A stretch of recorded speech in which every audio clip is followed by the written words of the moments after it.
അഗ്നിപരീക്ഷയിലെ വളരെ ഇൻട്രസ്റ്റിംഗ് ആയിട്ടുള്ള ഒരു എപ്പിസോഡാണ് കഴിഞ്ഞ ദിവസം നടന്നത്.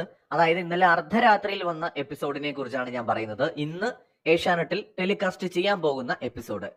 ഈ ഒരു എപ്പിസോഡിനെ കുറിച്ച് പറയുമ്പോൾ അതിലൊരു ഒരു ട്വിസ്റ്റ് അല്ലെങ്കിൽ ഒരു ഇൻട്രസ്റ്റിംഗ് ഫാക്ടർ എന്തായിരുന്നു എന്ന് ചോദിച്ചാൽ, ജഡ്ജസ് ഷോയിൽ നിന്ന് അവസാന നിമിഷം ഇറങ്ങി പോകുന്നതാണ്. ജഡ്ജസ് എന്തിനാണ് ഇറങ്ങിപ്പോയത്? നേരത്തെ പ്രൊമോയിൽ തന്നെ നമ്മൾ കണ്ടിരുന്നു ഇവർ ഇറങ്ങിപ്പോകുന്നതായിട്ട്. പക്ഷെ എന്തിനായിരിക്കാം ഇറങ്ങിപ്പോയത്? വളരെ സിമ്പിൾ ആയിട്ട് ഞാൻ പറയാം. ഒരു ടാസ്ക് ഉണ്ടായിരുന്നു. ആ ടാസ്കിനകത്ത് നിറങ്ങൾ തിരിച്ചറിഞ്ഞ് വേണം ആ ടാസ്ക് കളിക്കാൻ. കുറെ കളങ്ങളിൽ കുറെ നിറങ്ങൾ വരച്ചിട്ടുണ്ടാവും. ഇവരുടെയൊക്കെ തലയ്ക്ക് പുറകിലായിട്ട് ഓരോ നിറങ്ങളും വെച്ചിട്ടുണ്ടാവും. ഇത് ഐഡന്റിഫൈ ചെയ്തിട്ട് എക്സാക്ട് നിറത്തിൽ പോയി നിൽക്കണം. ഏതാണോ തങ്ങളുടെ തലയുടെ പുറകിലുള്ള നിറം, ആ നിറത്തിൽ പോയിട്ട് ആ കളത്തിൽ പോയി നിൽക്കുക എന്നുള്ളതാണ് സിമ്പിൾ ആയിട്ട് പറഞ്ഞ ടാസ്ക്. സോ ഈ ഒരു ടാസ്കിനകത്ത് മറ്റൊരാളുടെ സപ്പോർട്ടോട് കൂടി മാത്രമാണ് മുന്നോട്ട് പോകാൻ കഴിയുക എന്നതൊരു വസ്തുതയാണ്. നമുക്കല്ലെങ്കിൽ ഗസ് അടിച്ച് പോയി നിൽക്കേണ്ടി വരും. സോ കൂടെ സപ്പോർട്ട് ചെയ്യാൻ ആൾക്കാരൊക്കെ വേണം. ടാസ്കിനകത്ത് അങ്ങനെ ഒരു ഹിന്റും ഉണ്ടായിരുന്നു. എന്ന് വെച്ചാൽ വേണമെങ്കിൽ വിശ്വസ്തനായിട്ടുള്ള ഒരാളുടെ സപ്പോർട്ട് എടുത്ത് മുന്നോട്ട് പോകാം എന്നുള്ളത്. അങ്ങനെ ആദ്യം മുതൽ അവസാനം വരെ പരസ്പരം സപ്പോർട്ട് ചെയ്ത് കളിച്ച രണ്ടുപേരാണ് ഷാമോനും ഷിജുലാലും. അവസാന റൗണ്ട് എത്തുമ്പോൾ ഇവര് രണ്ടുപേരും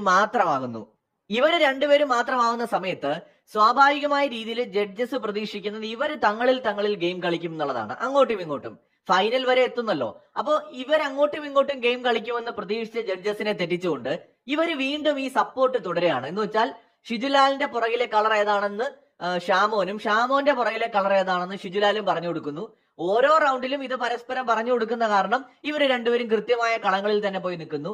ഒരാൾക്ക് ജയിക്കാൻ കഴിയുന്നില്ല. സോ ഇവര് കണക്ക് കൂട്ടുന്നത് രണ്ടുപേരും ജയിക്കും എന്നതായിരുന്നു.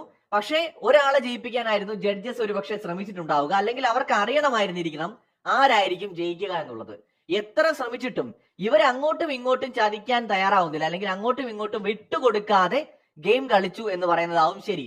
ജഡ്ജസിന് വേണ്ടിയിരുന്നത് മത്സര ബുദ്ധിയോടെ കളിക്കുന്ന രണ്ടുപേരെ ആയിരുന്നു.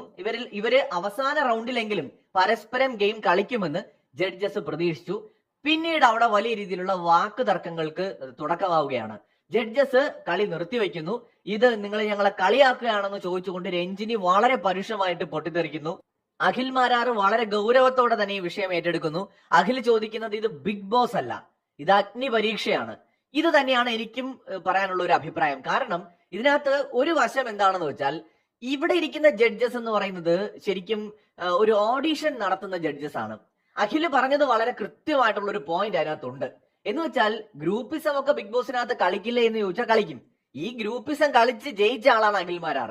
അഖിൽ മാരാർ ഒരു ഒന്നാം തരം ബിഗ് ബോസിലെ ഗ്രൂപ്പിസം കളിച്ച് ജയിച്ച ഒരു കണ്ടസ്റ്റന്റ് ആണ്. ഇപ്പോ ഫസ്റ്റ് സീസണിലെ സാബുവിനെ പോലെ അപൂർവമായിട്ട് മാത്രമാണ് ബിഗ് ബോസിലെ ഗ്രൂപ്പിസം കളിച്ചാൽ സപ്പോർട്ട് കിട്ടുക. കാരണം ഓഡിയൻസിന് അതൊരു നല്ല പോസിറ്റീവ് ഗ്രൂപ്പായിട്ട് തോന്നണം. അതത്ര എളുപ്പവുമല്ല. ഇപ്പൊ സീസൺ 3 നമ്മുടെ കിടിലൻ ഫിറോസ് ഗ്രൂപ്പിസം കളിക്കാൻ നോക്കി, പക്ഷെ പാളിപ്പോയി. അദ്ദേഹത്തിന്റെ ഗ്രൂപ്പിന് ആ ഒരു ഓഡിയൻസ് സപ്പോർട്ട് കിട്ടിയില്ല. അങ്ങനെ പല സീസണുകളിലും പലരും ഗ്രൂപ്പ് കളിക്കാൻ നോക്കി പൊളിഞ്ഞു പോയിട്ടുണ്ട്. പക്ഷെ അത് വിജയകരമായി പൂർത്തിയാക്കിയത് 2 സീസണിലാണ്. ഒന്ന് സീസൺ 5ഉം ഒന്ന് സീസൺ 1ഉം. സോ സീസൺ 5 ഗ്രൂപ്പ് കളിച്ച് ജയിച്ച അഖില് തന്നെ അവിടെ വന്നിരുന്ന് ഗ്രൂപ്പിസത്തിനെ കുറിച്ച് പറയാൻ അഖിലിന് എന്ത് യോഗ്യതയുണ്ട് എന്ന് വേണമെങ്കിൽ ചിലർക്കെങ്കിലും ചിന്തിക്കാം. പക്ഷെ അതിനകത്തൊരു പോയിന്റ്, ഇവിടെ അഖിൽ മാരാർ വന്നിരിക്കുന്നത് ജഡ്ജായിട്ടാണ്, ബിഗ് ബോസിലെ കണ്ടസ്റ്റന്റ് അല്ല. ഒന്നത്. 2, അഖിൽ മാരാർ പറഞ്ഞൊരു പോയിന്റ് വളരെ ക്ലിയർ ആണ്. കാരണം ഇത് ബിഗ് ബോസ് അല്ല. ബിഗ് ബോസിലേക്ക് പോകാൻ വേണ്ടി അല്ലെങ്കിൽ ബിഗ് ബോസിൽ കടക്കാനുള്ള യോഗ്യത നേടുന്ന ഒരു യോഗ്യതാ പരീക്ഷയാണ്. യോഗ്യതാ പരീക്ഷയുടെ മാനദണ്ഡങ്ങൾ ബിഗ് ബോസിലെ മാനദണ്ഡങ്ങൾ അല്ലെങ്കിൽ നിയമങ്ങളിൽ നിന്ന് വ്യത്യസ്തമാണ്. ബിഗ് ബോസിനകത്ത് കയറി കഴിയുമ്പോൾ നിങ്ങളുടെ സ്ട്രാറ്റജീസ് നിങ്ങൾ എന്ത് വേണമെങ്കിലും നിങ്ങൾക്ക് സ്വീകരിക്കാം. ഓഡിയൻസിന് ഇഷ്ടപ്പെട്ടാൽ നിങ്ങൾക്ക് അവിടെ നിൽക്കാം. പക്ഷെ ഇവിടെ അഗ്നി പരീക്ഷയ്ക്കകത്ത് ഇത് നമ്മൾ മനസ്സിലാക്കേണ്ടത്, ഇവിടെ ഒരാൾക്കായിരിക്കും ചിലപ്പോൾ ബിഗ് ബോസിനകത്തേക്ക് പോകാൻ പറ്റാം. ചിലപ്പോ 5 പേര് പോവായിരിക്കും, ചിലപ്പോൾ 2 പേര് പോവായിരിക്കും. സോ ഇവിടെ ഓരോരുത്തരും വന്നിരിക്കുന്നത് ഒരു ഓഡിഷനിൽ പങ്കെടുക്കാനാണ്. സോ ഇവിടെ ഒരു ടാസ്കിന്റെ ഭാഗമായിട്ട് അങ്ങോട്ടും ഇങ്ങോട്ടും സപ്പോർട്ട് ചെയ്തൊക്കെ നിന്നാലും അവസാന റൗണ്ടിൽ നമ്മൾ നമ്മുടെ കളി കളിച്ചില്ല എന്നുണ്ടെങ്കിൽ തീർച്ചയായിട്ടും അത് പ്രശ്നം തന്നെയാണ്. അതുകൊണ്ട് ജഡ്ജസ് ചൂണ്ടിക്കാണിച്ച കാര്യം ഗൗരവമുള്ളതാണ്. ഷാമോനും ഷിജുലാലും പരസ്പരം സപ്പോർട്ട് ചെയ്ത് കളിച്ചതുകൊണ്ട് ചിലപ്പോൾ അവസാന നിമിഷം അവർക്ക് അങ്ങോട്ടും ഇങ്ങോട്ടും വിട്ടുകൊടുക്കാൻ കഴിഞ്ഞു എന്ന് വരില്ല. ഞാൻ അതിന് അവരെ തീർത്തും തെറ്റു പറയുന്നൊന്നുമില്ല. മനുഷ്യ സഹജമായ ചില ഇമോഷൻസ് ഉണ്ട്. എത്രയൊക്കെ മത്സര ബുദ്ധിയുണ്ട്, എത്രയൊക്കെ ഗെയിം ആണെന്ന് പറഞ്ഞാലും ചില സന്ദർഭങ്ങളിൽ മനുഷ്യർ അതിനു മുകളിൽ ബന്ധങ്ങൾക്ക് വില കൊടുക്കാം. ഈ ചുരുങ്ങിയ സമയം കൊണ്ട് ഷാമോനും ഷിജുലാലും തമ്മിൽ വളരെ ഊഷ്മളമായ ഒരു ബന്ധം അല്ലെങ്കിൽ സൗഹൃദം ഉടലെടുത്തോ എന്ന് നമുക്കറിയില്ല. എന്താണെങ്കിലും അവർ അങ്ങോട്ടും ഇങ്ങോട്ടും വിട്ടുകൊടുക്കാൻ തയ്യാറാവാത്തതാണ് ജഡ്ജസിനെ പ്രകോപിപ്പിച്ചതും അവരിറങ്ങിപ്പോയതും. എനിക്ക് ഇതിനകത്ത് ഒരു തമാശയായി തോന്നിയത് ജഡ്ജസ് ഇറങ്ങിപ്പോയത് കണ്ടപ്പോൾ മാത്രമാണ്. ജഡ്ജസ് പറഞ്ഞതെല്ലാം വാലിഡ് പോയിന്റ് ആണ്. അല്ല, പക്ഷെ ഇവരെന്തിനാണ് ഇറങ്ങിപ്പോയത്? അതായത് ഇവര് ജഡ്ജസ് ആണ്, ഇവരാണ് ഓഡിഷൻ നടത്തുന്നത്, ഇവരുടെ പ്ലാറ്റ്ഫോം, അവിടേക്ക് ഗെയിം കളിക്കാൻ കുറച്ച് ആളുകൾ വരുന്നു, അവരവിടെ എന്തെങ്കിലും തരത്തിൽ ഇവർക്ക് ഇഷ്ടമില്ലാത്ത രീതിയിൽ പെരുമാറുകയോ ഗെയിമിന് വിരുദ്ധമായിട്ടുള്ള രീതിയിലുള്ള പെരുമാറ്റമോ പ്രകോപനപരമായിട്ടുള്ള പ്രതികരണങ്ങളോ അവരുടെ ഭാഗത്ത് നിന്ന് ഉണ്ടാവുകയോ ചെയ്തു കഴിഞ്ഞാൽ എന്നാ പിന്നെ ഞങ്ങളില്ലേ എന്ന് പറഞ്ഞ് ജഡ്ജസ് ഇറങ്ങി പോവാണോ വേണ്ടത്, ഇവരെ പിടിച്ച് പുറത്താക്കുകയാണോ വേണ്ടത്? ജഡ്ജസിന് അവർക്കെതിരെ സ്പോട്ടിൽ ആക്ഷൻ എടുക്കാനുള്ള പവർ ഉണ്ടായിരിക്കെ ജഡ്ജസ് എന്തിനിറങ്ങിപ്പോയി എന്ന് മാത്രമാണ് എനിക്ക് മനസ്സിലാവാത്തത്. ആദ്യം രഞ്ജിനി പോകുന്നു, പിന്നാലെ അഖിലും അതുപോലെ തന്നെ റിയാസും പോകുന്നു. ചിലപ്പോൾ ചായ കുടിക്കാൻ പോയതായിരിക്കാം, അതല്ലെന്നുണ്ടെങ്കിൽ അടുത്ത എപ്പിസോഡിന് ഡ്രസ്സ് മാറാൻ വേണ്ടിയിട്ട് കോസ്റ്റ്യൂം ചേഞ്ച് ചെയ്യാൻ വേണ്ടി പോയതായിരിക്കാം. പക്ഷെ ഇറങ്ങിപ്പോയതിനകത്ത് ഒരു ഭയങ്കരമായ ഒരു ത്രില്ലിംഗ് സാധനമില്ല. കാരണം ഇവരവിടെ അൾട്ടിമേറ്റ് പവറാണ്. ജഡ്ജസിന്റെ തീരുമാനങ്ങളെ എതിർക്കുന്ന ഒരാൾക്കെതിരെ നടപടി എടുക്കാനുള്ള എല്ലാ റൈറ്റ്സും ജഡ്ജസിന്റെ കയ്യിലിരിക്കുമ്പോൾ എന്നാ പിന്നെ ഞങ്ങളില്ലേ, ഞങ്ങൾ പോയി തരാം, നിങ്ങൾ എന്താ ചായ്ക്കുമെന്ന് പറയേണ്ട കാര്യം അവിടെ ഇല്ല ജഡ്ജിന്. ആ കാര്യത്തിൽ മാത്രമേ വിയോജിപ്പുള്ളൂ. പക്ഷെ ജഡ്ജസ് പോയിന്റ് ഔട്ട് ചെയ്ത കാര്യം വളരെ ക്ലിയർ ആണ്. കാരണം ഇതൊരു ഓഡീഷനാണ്. ഇവിടെ ജഡ്ജസിന്റേതാണ് അന്തിമ തീരുമാനം. ശരിയാണ്, ഇപ്പോ പ്രേക്ഷകരുടെ വോട്ടിംഗ് കൂടി ഉണ്ട് പരിഗണനയിൽ.